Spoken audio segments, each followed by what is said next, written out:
یہ کہانی ایک ایسے واقعے کی کہانی ہے جو صرف ایک جنگ نہیں تھا بلکہ حق اور باطل کا فیصلہ تھا۔ یہ کہانی ہے امام حسین ابن علی رضی اللہ عنہ اور کربلا کے ان 72 فاجیوں کی جو ظلم کے سامنے کھڑے رہے۔ نبی کریم صلی اللہ علیہ وسلم کی وفات کے بعد اسلام کا سلسلہ آگے بڑھتا رہا۔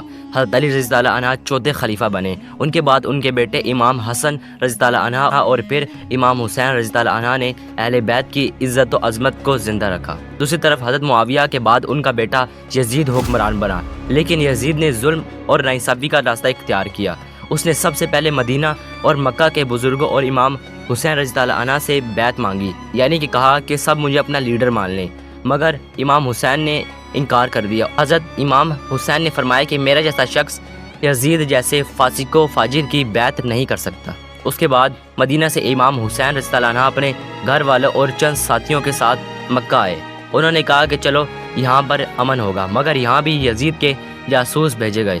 پھر انہیں کوفہ سے ایک خط آیا، اس خط میں یہ لکھا تھا کہ آئے حسین، ہم آپ کو اپنا امام مانتے ہیں، ہم آپ کے ساتھ ہیں۔ لیکن جب امام رضی اللہ عنہ نے اپنا بھائی یعنی کہ اپنا کزن مسلم بن عقیل کو کوفہ بھیجا تو لوگوں نے وعدہ توڑ دیا اور وہاں پر یزید کے گورنر ابن زاہد نے مسلم بن عقیل کو شہید کر دیا۔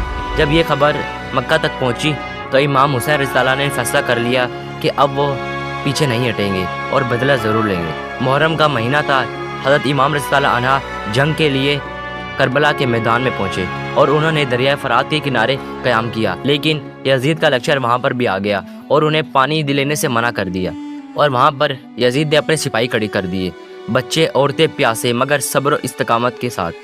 لشکر یزید میں ہزاروں سپاہی، لیکن امام حسین رضی اللہ عنہ کے ساتھ صرف 72 جانباز تھے، مخلص، وفادار اور دین پر جان قربان کرنے والے۔ یہ 8 محرم کی کہانی تھی جب حضرت حسین رضی اللہ عنہ اور ان کے سارے قافلے پر پانی بند کر دیا گیا تھا۔ 9 محرم امام حسین رضی اللہ عنہ نے اپنے ساتھیوں کو اکٹھا کیا اور کہا کہ میں سب کی بیعت اٹھاتا ہوں، رات کے اندھیرے میں تم لوگ چلے جاؤ، جو چلا جائے وہ آزاد ہو جائے گا۔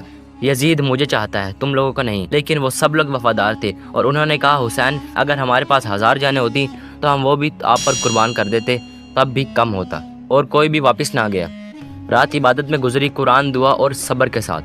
9 محرم کے پورے دن وہ لوگ پیاسے رہے۔ اب آتا ہے 10واں محرم۔ 10 محرم کی صبح ہوئی، امام حسین نے فجر کی نماز پڑھائی، لشکر یزید کو آخری دعوت دی کہ آؤ مجھے چھوڑ دو، میں مدینہ لوٹ جاتا ہوں، یعنی کہا کہ میں مدینہ لوٹ جاتا ہوں اور کربلا سے چلا جاتا ہوں اور جنگ کرنا نہیں چاہتا۔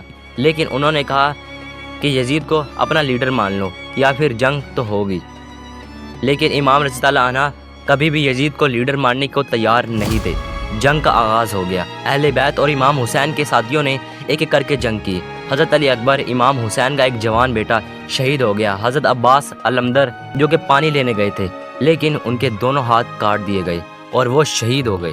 چھوٹے علی اصغر جو کہ صرف 6 مہینے کے تھے، امام حسین رضی اللہ عنہ نے پانی مانگنے کے لیے انہیں گود میں اٹھایا اور ان ظالموں سے پانی مانگا، لیکن ایک تیر ان کے گلے پر لگا اور ان کا گلا چیر دیا۔ اینڈ میں حضرت امام رضی اللہ عنہ اکیلے رہ گئے۔ انہوں نے آخری سجدہ کیا اور ان ظالموں نے سر تن سے جدا کر دیا اور ان کے سر کو ایک برچی میں رکھ کر کوفہ بھیج دیا گیا۔ کربلا صرف ایک واقعہ نہیں، کربلا ہر دور کے لیے پیغام ہے۔ ظالم کتنا بھی طاقتور ہو، حق کبھی مرتا نہیں۔ امام حسین رضی اللہ عنہ کی قربانی نے یہ سکھا دیا کہ ظلم کے سامنے سر جھکا دو تو زندہ ہو کر بھی مردہ ہو، اور اگر سر کٹا دو تو قیامت تک زندہ ہو۔